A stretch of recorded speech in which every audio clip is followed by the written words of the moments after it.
Steve from LotPro.com with today's auto news. Now, unless you're over 50 years old or a fan of vintage Volvos, you probably never heard of the P1800.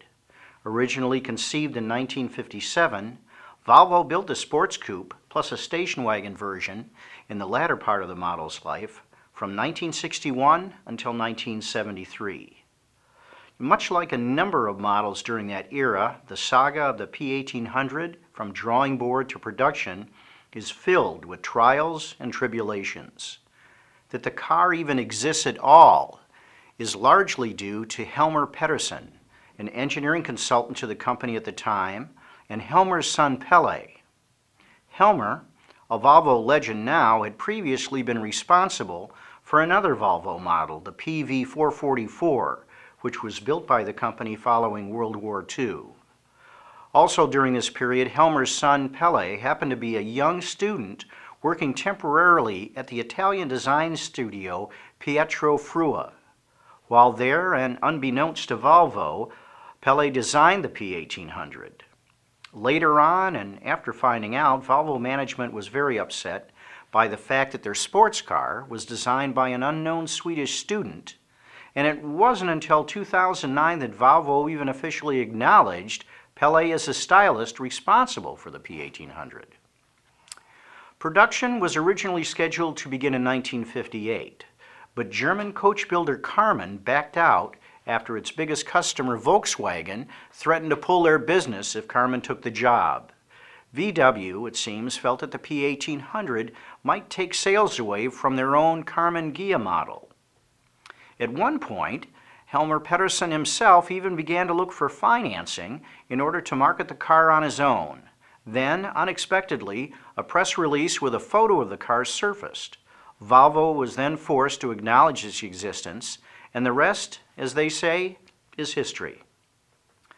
Last weekend, Volvo celebrated the P1800's 50th anniversary at the world's largest indoor show for classic vehicles, the Techno-Classica show in Essen, Germany.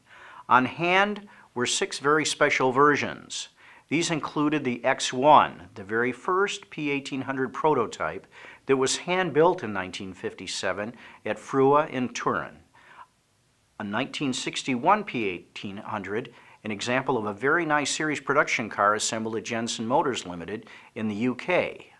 Another was a 1963 P1800S rally car. And yes, Volvo did successfully race and rally the P1800. Next, a very rare 1966 1800S Volvoville, one of the very few existing US-built convertibles. Also, a perfectly rebuilt 1971 1800E and a mint example of the most unusual type, as well as a 1971 1800ES, the sport wagon with all the funny nicknames, and a model that turns 40 this year. In addition to the cars, 2 celebrities who should be familiar to Volvo aficionados everywhere also attended the show. The first was Irv Gordon, a gentleman and Guinness World Record holder from New York that has spent more time in a P1800, guaranteed, than anyone else, having driven his 1966 1800S, which he bought new, over 2.8 million miles. The second was Pelle Pedersen himself. And despite the fact that it took Volvo nearly 50 years to acknowledge the fact that Pelle designed the 1800, Pedersen has managed to live what most of us would consider a full life.